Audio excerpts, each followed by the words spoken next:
So let's talk about being selfish.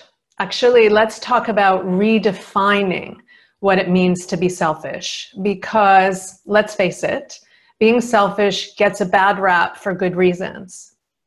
So there's this notion in Chinese, there's two different words for selfish, which I find fascinating. One is the kind of selfish that is driven solely for your own edification, or for your own wealth, or for your own satisfaction, or for your own love, or for your own attention, without any concern for anybody else, which is the kind of selfish, unfortunately, we often see in our world today. The other kind of selfish, which the Dalai Lama calls wisely selfish, is the kind of selfish that talks about deep self-care and self-knowledge. What I'd like to suggest to you is that we all have a primary self that wants to run the show. And that primary self is the one that we've been raised as, really, from birth until, 25-ish, when the brain stops developing. It's pretty set, right? And often that primary self is built around wanting to be secure, get love, have attention, fit in, all of the normal and natural and understandable drives for living a human life. But what if that primary self was not the only kid inside of there, right? It's not the only self inside of us. And what if there was a way for us to start to bring forward the multiplicity, right?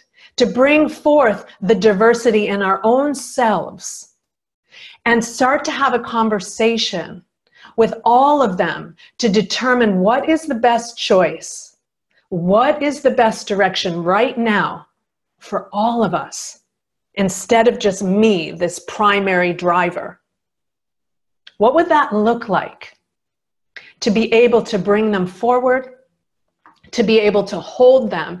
And here's the real key question: which self inside would be meeting them all and having a conversation with them all and sorting out all the different desires and fantasies and fears to coordinate a decision that's perfect for you right now at this stage of your life? So what's at the root of the inner angst when we have to make really important decisions? What's really important to us?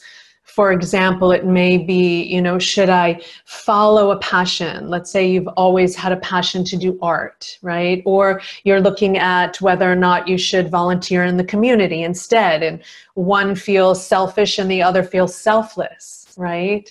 And yet there's a way in which this kind of selfish that we're talking about invites us to explore where the motivation for both of those are coming from, and to look at, is there a way we can be in relationship with ourselves that tells the truth, the deepest truth of what is ours to do right now? So how might we go about beginning to unravel and untangle and explore our inner landscape and all the multiplicity and the diversity and the complexity that lives inside of your one little human self? And I suggest that the first step is to just stop, right? The most wisely selfish thing that you can do in this regard as a first step is to just what you're doing right now, is to stop and consider. Stop and take a look at yourself. Stop and wonder again. Get curious again. Who am I? What are my drives? The ones that, give me angst, right? The fears that I have, the anxieties I have, and the excitement I have, and the fantasies I have.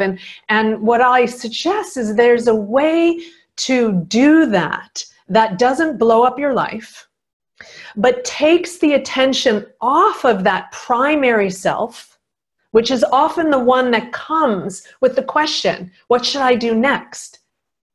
And what I'm suggesting is that primary self has other selves inside who want to be heard and considered in the decision making. And that's often very overwhelming for us, very scary, and very disorienting and unsettling. So the first thing is we need to feel like we can orient, that we can feel settled, and that we can feel held and supported to expand our knowing of ourselves, to make these decisions, to have a much more full and integrated life.